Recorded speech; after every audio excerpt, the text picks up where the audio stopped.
Aladdin and the Magic Lamp. There once lived a poor tailor, who had a son called Aladdin, a careless, idle boy who would do nothing but play all day long in the streets with little idle boys like himself. This so grieved the father that he died. Yet, in spite of his mother's tears and prayers, Aladdin did not mend his ways. One day, when he was playing in the streets as usual, a stranger asked him his age, and if he was not the son of Mustafa the tailor. "I am, sir," replied Aladdin. "But he died a long while ago." On this the stranger, who was a famous African magician, fell on his neck and kissed him, saying, "I am your uncle, and knew you from your likeness to my brother. Go to your mother and tell her I am coming." Aladdin ran home and told his mother of his newly found uncle. "Indeed, child," she said, "your father had a brother, but I always thought he was dead." However, she prepared supper, and bade Aladdin seek his uncle, who came laden with wine and fruit. He fell down and kissed the place where Mustafa used to sit, bidding Aladdin's mother not to be surprised at not having seen him before, as he had been 40 years out of the country. He then turned to Aladdin, and asked him his trade, at which the boy hung his head, while his mother burst into tears. On learning that Aladdin was idle and would learn no trade, he offered to take a shop for him and stock it with merchandise. Next day he bought Aladdin a fine suit of clothes and took him all over the city, showing him the sights, and brought him home at nightfall to his mother, who was overjoyed to see her son so fine. Next day the magician led Aladdin into some beautiful gardens a long way outside the city gates.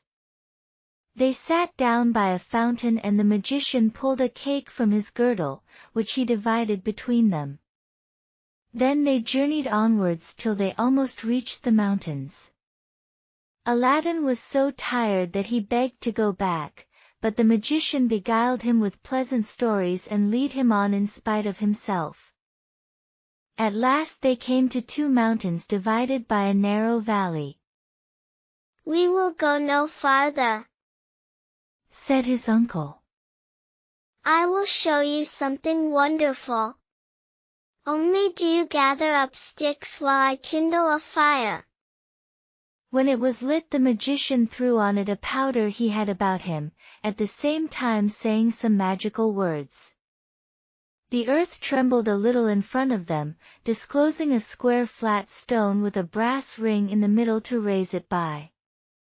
Aladdin tried to run away, but the magician caught him and gave him a blow that knocked him down. "What have I done, uncle?" he said piteously, whereupon the magician said more kindly, "Fear nothing, but obey me.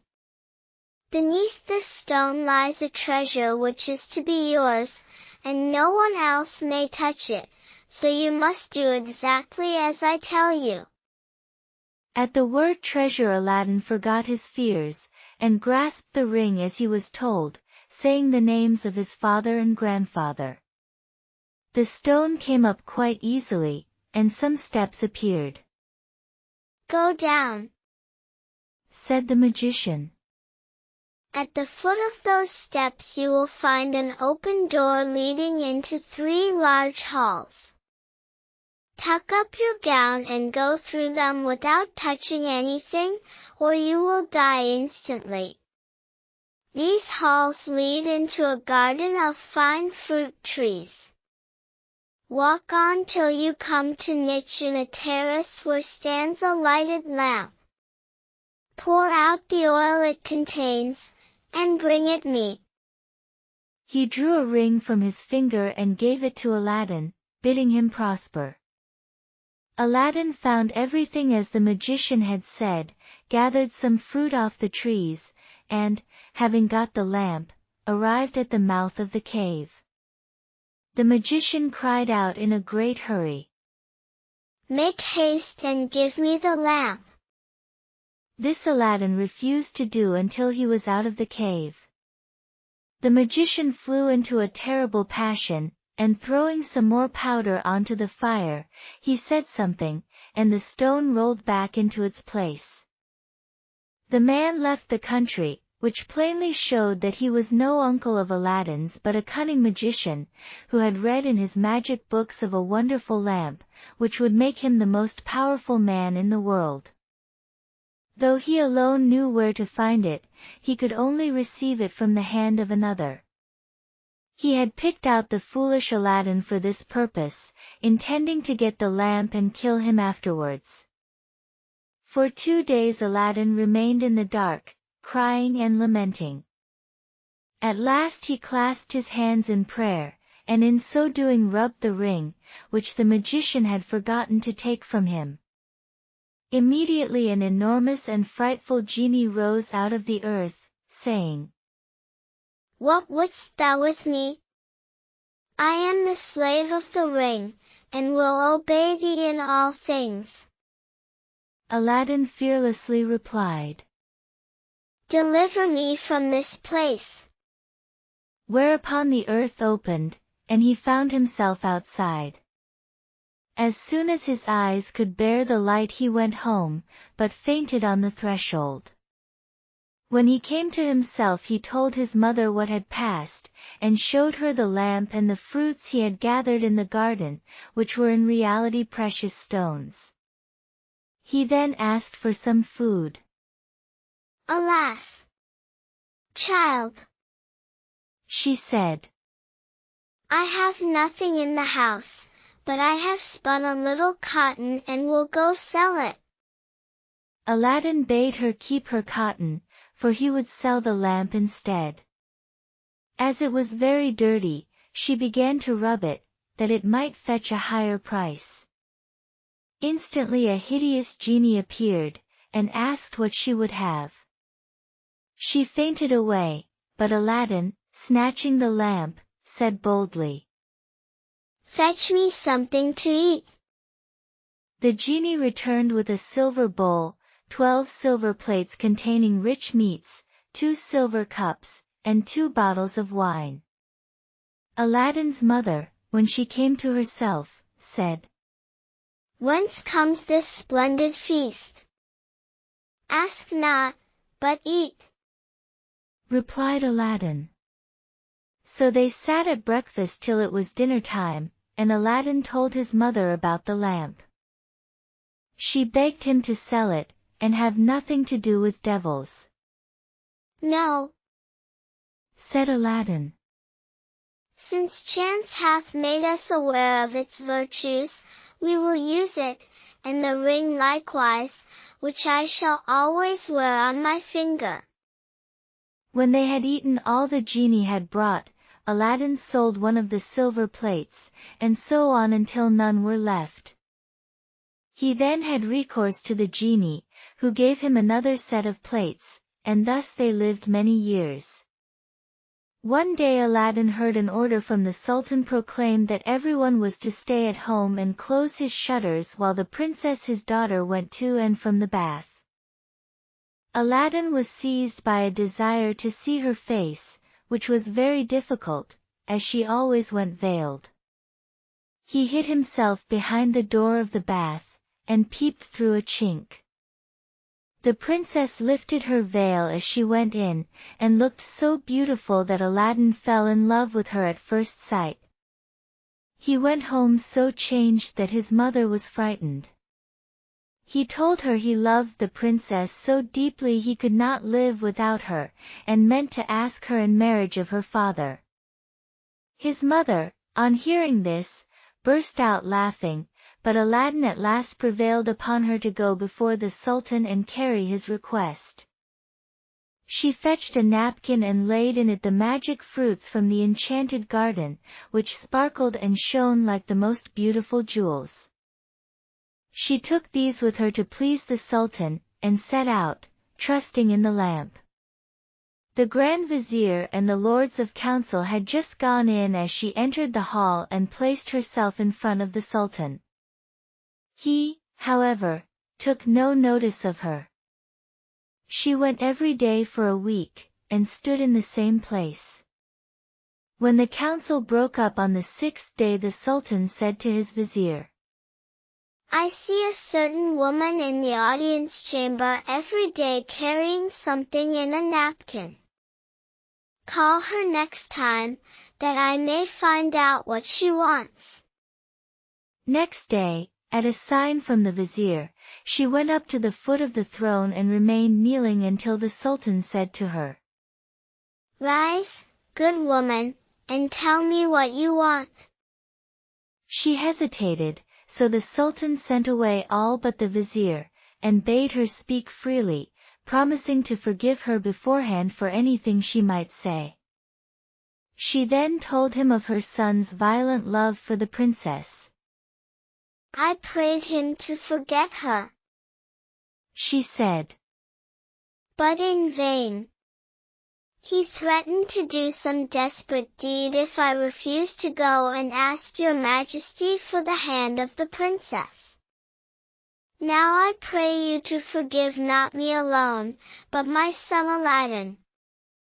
The Sultan asked her kindly what she had in the napkin, whereupon she unfolded the jewels and presented them. He was thunderstruck, and turning to the vizier, said, What sayest thou? Ought I not to bestow the princess on one who values her at such a price? The vizier, who wanted her for his own son, begged the Sultan to withhold her for 3 months, in the course of which he hoped his son could contrive to make him a richer present.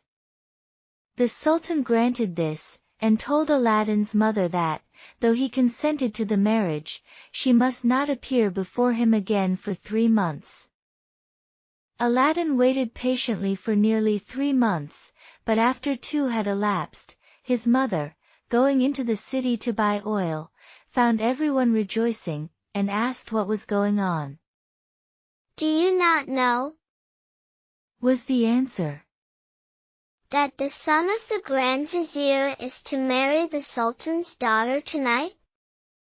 Breathless she ran and told Aladdin, who was overwhelmed at first, but presently bethought him of the lamp. He rubbed it and the genie appeared, saying, What is thy will? Aladdin replied, The Sultan, as thou knowest, has broken his promise to me, and the vizier's son is to have the princess. My command is that tonight you bring hither the bride and bridegroom. Master, I obey, said the genie. Aladdin then went to his chamber, where, sure enough, at midnight the genie transported the bed containing the vizier's son and the princess. Take this new married man, he said, and put him outside in the cold, and return at daybreak. Whereupon the genie took the vizier's son out of bed, leaving Aladdin with the princess. Fear nothing, Aladdin said to her. You are my wife, promised to me by your unjust father, and no harm will come to you. The princess was too frightened to speak, and passed the most miserable night of her life, while Aladdin lay down beside her and slept soundly. At the appointed hour the genie fetched in the shivering bridegroom, laid him in his place, and transported the bed back to the palace. Presently the Sultan came to wish his daughter good morning. The unhappy vizier's son jumped up and hid himself, while the princess would not say a word and was very sorrowful. The Sultan sent her mother to her, who said, How comes it, child, that you will not speak to your father? What has happened? The princess sighed deeply, and at last told her mother how, during the night, the bed had been carried into some strange house, and what had passed there. Her mother did not believe her in the least, but bade her rise and consider it an idle dream.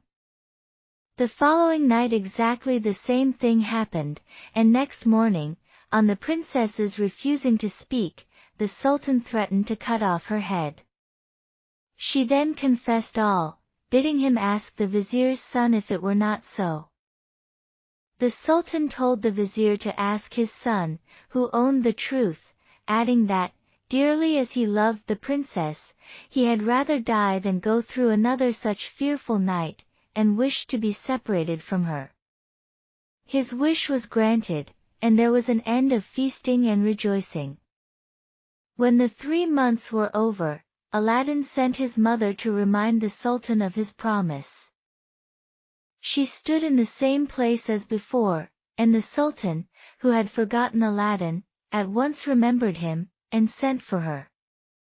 On seeing her poverty, the Sultan felt less inclined than ever to keep his word, and asked his vizier's advice, who counseled him to set so high a value on the princess that no man living would come up to it. The Sultan then turned to Aladdin's mother, saying, "Good woman, a sultan must remember his promises, and I will remember mine, but your son must first send me 40 basins of gold brimful of jewels, carried by 40 black slaves, led by as many white ones, splendidly dressed. Tell him that I await his answer." The mother of Aladdin bowed low and went home, thinking all was lost. She gave Aladdin the message, adding, "He may wait long enough for your answer." "Not so long, mother, as you think." Her son replied, "I would do a great deal more than that for the princess." He summoned the genie, and in a few moments the 80 slaves arrived, and filled up the small house and garden. Aladdin made them to set out to the palace, 2 by 2, followed by his mother. They were so richly dressed, with such splendid jewels, that everyone crowded to see them and the basins of gold they carried on their heads. They entered the palace, and, after kneeling before the Sultan, stood in a half-circle round the throne with their arms crossed, while Aladdin's mother presented them to the Sultan. He hesitated no longer, but said, "Good woman, return and tell your son that I wait for him with open arms." She lost no time in telling Aladdin, bidding him make haste. But Aladdin first called the genie. "I want a scented bath," he said, "a richly embroidered habit, a horse surpassing the Sultan's, and 20 slaves to attend me. Besides this, 6 slaves, beautifully dressed, to wait on my mother. And lastly, 10,000 pieces of gold in 10 purses." No sooner said than done. Aladdin mounted his horse and passed through the streets, the slaves strewing gold as they went. Those who had played with him in his childhood knew him not, he had grown so handsome. When the Sultan saw him, he came down from his throne, embraced him, and led him into a hall where a feast was spread, intending to marry him to the princess that very day. But Aladdin refused, saying, "I must build a palace fit for her," and took his leave. Once home, he said to the genie, "Build me a palace of the finest marble, set with jasper, agate, and other precious stones. In the middle you shall build me a large hall with a dome, its 4 walls of massy gold and silver, each side having 6 windows, whose lattices, all except one which is to be left unfinished, must be set with diamonds and rubies. There must be stables and horses and grooms and slaves. Go and see about it." The palace was finished the next day, and the genie carried him there and showed him all his orders faithfully carried out, even to the laying of a velvet carpet from Aladdin's palace to the Sultan's. Aladdin's mother then dressed herself carefully, and walked to the palace with her slaves, while he followed her on horseback. The Sultan sent musicians with trumpets and cymbals to meet them, so that the air resounded with music and cheers. She was taken to the princess, who saluted her and treated her with great honor. At night the princess said goodbye to her father, and set out on the carpet for Aladdin's palace, with his mother at her side, and followed by the 100 slaves. She was charmed at the sight of Aladdin, who ran to receive her. "Princess," he said, "blame your beauty for my boldness if I have displeased you." She told him that, having seen him, she willingly obeyed her father in this matter. After the wedding had taken place, Aladdin led her into the hall, where a feast was spread, and she supped with him, after which they danced till midnight. Next day Aladdin invited the Sultan to see the palace. On entering the hall with the 24 windows with their rubies, diamonds and emeralds, he cried, "It is a world's wonder. There is only one thing that surprises me. Was it by accident that one window was left unfinished?" "No, sir, by design," returned Aladdin. "I wished your majesty to have the glory of finishing this palace." The Sultan was pleased, and sent for the best jewelers in the city. He showed them the unfinished window, and bade them fit it up like the others. "Sir," replied their spokesman, "we cannot find jewels enough." The Sultan had his own fetched, which they soon used, but to no purpose, for in a month's time the work was not half done. Aladdin, knowing that their task was vain, bade them undo their work and carry the jewels back, and the genie finished the window at his command. The Sultan was surprised to receive his jewels again, and visited Aladdin, who showed him the window finished. The Sultan embraced him, the envious vizier meanwhile hinting that it was the work of enchantment. Aladdin had won the hearts of the people by his gentle bearing. He was made captain of the Sultan's armies, and won several battles for him, but remained as courteous as before, and lived thus in peace and content for several years. But far away in Africa the magician remembered Aladdin, and by his magic arts discovered that Aladdin, instead of perishing miserably in the cave, had escaped, and had married a princess, with whom he was living in great honor and wealth. He knew that the poor tailor's son could only have accomplished this by means of the lamp, and traveled night and day till he reached the capital of China, bent on Aladdin's ruin. As he passed through the town he heard people talking everywhere about a marvelous palace. "Forgive my ignorance," he asked. "What is the palace you speak of? Have you not heard of Prince Aladdin's palace?" was the reply. "The greatest wonder in the world? I will direct you if you have a mind to see it." The magician thanked him who spoke, and having seen the palace knew that it had been raised by the genie of the lamp, and became half mad with rage. He determined to get hold of the lamp, and again plunge Aladdin into the deepest poverty. Unluckily, Aladdin had gone hunting for 8 days, which gave the magician plenty of time. He bought a dozen lamps, put them into a basket, and went to the palace, crying, "New lamps for old," followed by a jeering crowd. The princess, sitting in the hall of 24 windows, sent a slave to find out what the noise was about, who came back laughing, so that the princess scolded her.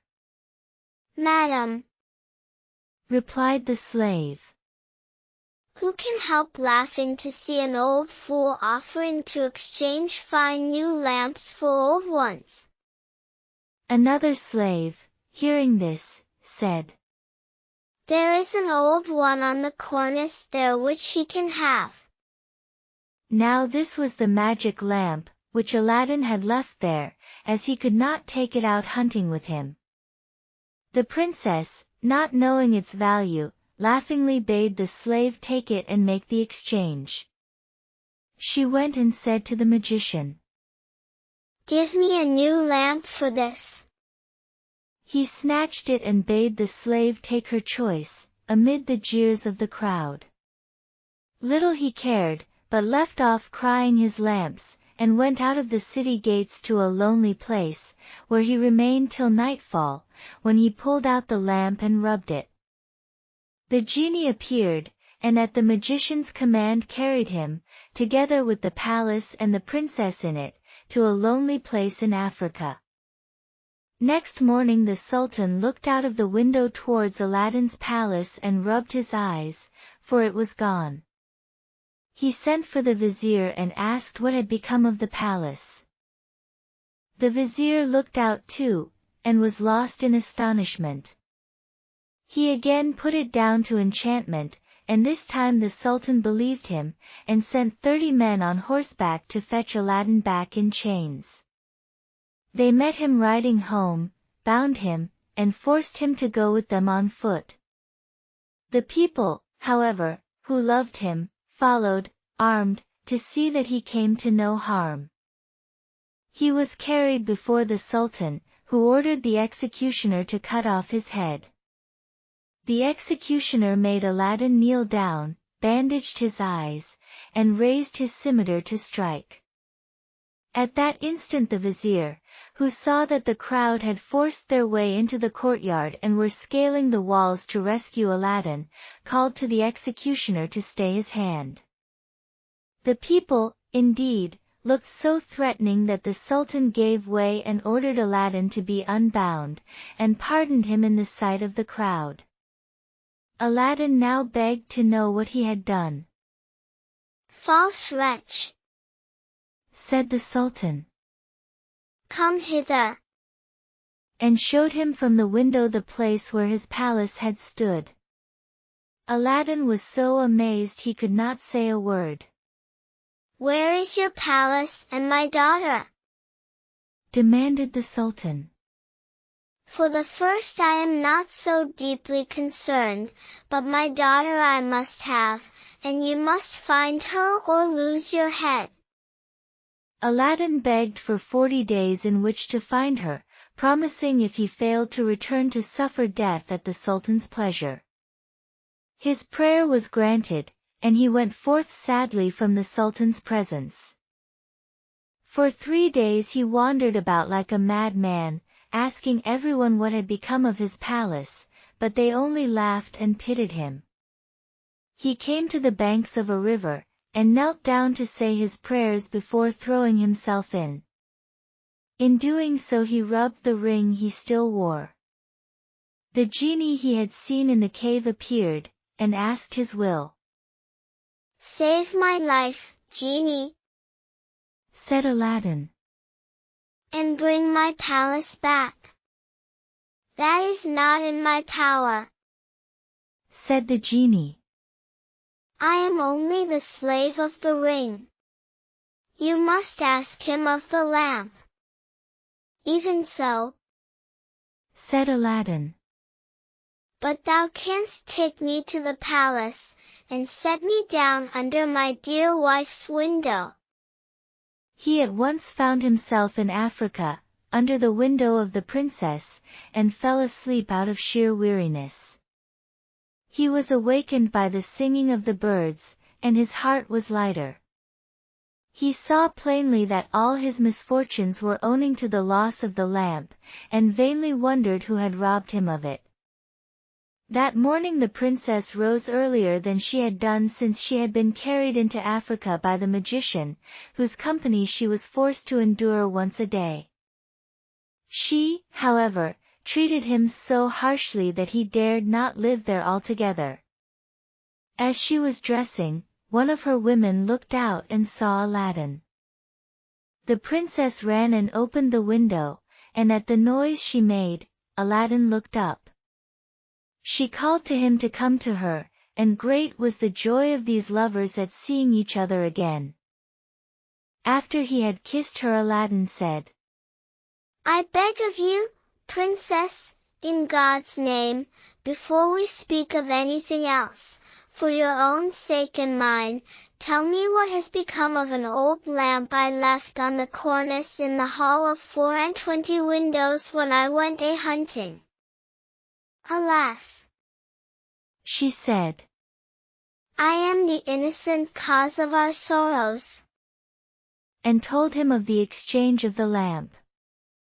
"Now I know," cried Aladdin, "that we have to thank the African magician for this. Where is the lamp?" "He carries it about with him," said the princess. "I know, for he pulled it out of his breast to show me. He wishes me to break my faith with you and marry him, saying that you were beheaded by my father's command. He is forever speaking ill of you, but I only reply by my tears.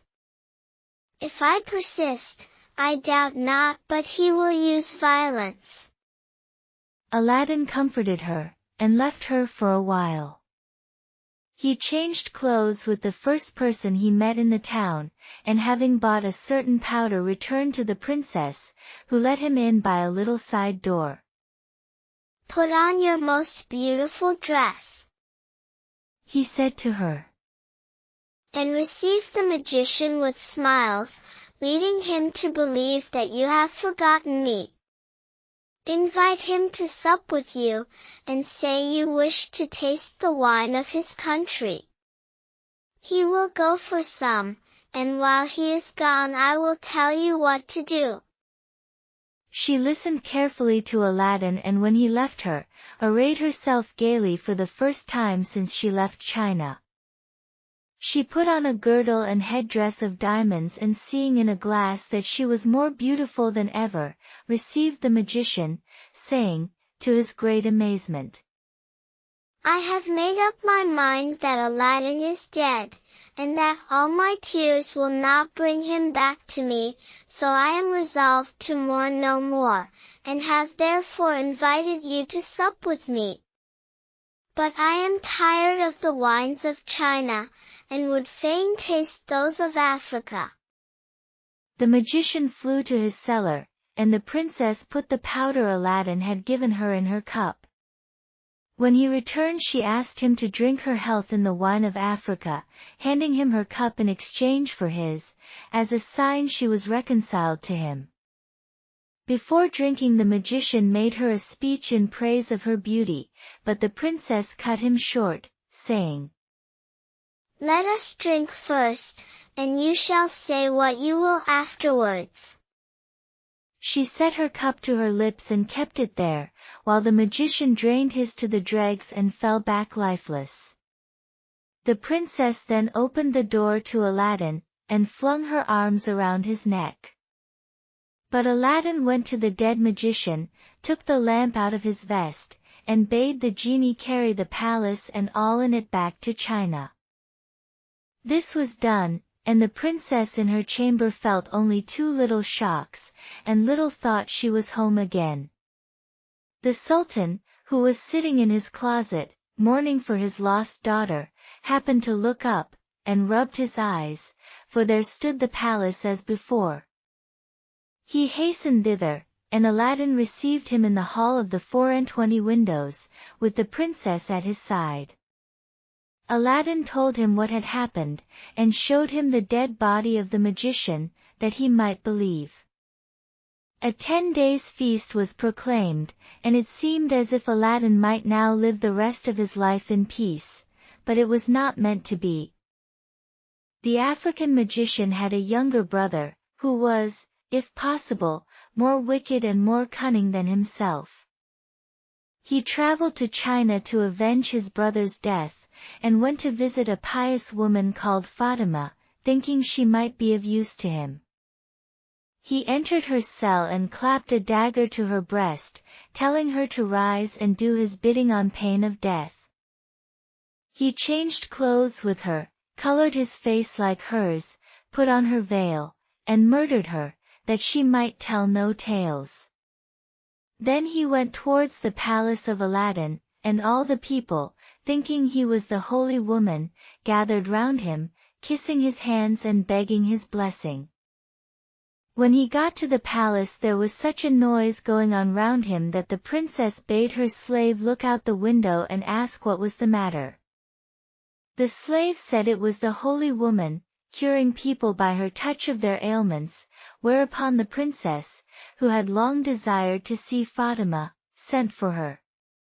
On coming to the princess the magician offered up a prayer for her health and prosperity. When he had done the princess made him sit by her, and begged him to stay with her always. The false Fatima, who wished for nothing better, consented, but kept his veil down for fear of discovery. The princess showed him the hall, and asked him what he thought of it. "It is truly beautiful," said the false Fatima. "In my mind it wants but one thing." "And what is that?" said the princess. "If only a roc's egg," replied he, "were hung up from the middle of this dome, it would be the wonder of the world." After this the princess could think of nothing but the roc's egg, and when Aladdin returned from hunting he found her in a very ill humor. He begged to know what was amiss, and she told him that all her pleasure in the hall was spoilt for want of a roc's egg hanging from the dome. "If that is all," replied Aladdin, "you shall soon be happy." He left her and rubbed the lamp, and when the genie appeared commanded him to bring a roc's egg. The genie gave such a loud and terrible shriek that the hall shook. "Wretch!" he cried. "Is it not enough that I have done everything for you, but you must command me to bring my master and hang him up in the midst of this dome? You and your wife and your palace deserve to be burnt to ashes, but that this request does not come from you, but from the brother of the African magician, whom you destroyed. He is now in your palace disguised as the holy woman, whom he murdered. He it was who put that wish into your wife's head. Take care of yourself, for he means to kill you." So saying, the genie disappeared. Aladdin went back to the princess, saying his head ached, and requesting that the holy Fatima should be fetched to lay her hands on it. But when the magician came near, Aladdin, seizing his dagger, pierced him to the heart. "What have you done?" cried the princess. "You have killed the holy woman." "Not so," replied Aladdin, "but a wicked magician," and told her of how she had been deceived. After this Aladdin and his wife lived in peace. He succeeded the Sultan when he died, and reigned for many years, leaving behind him a long line of kings.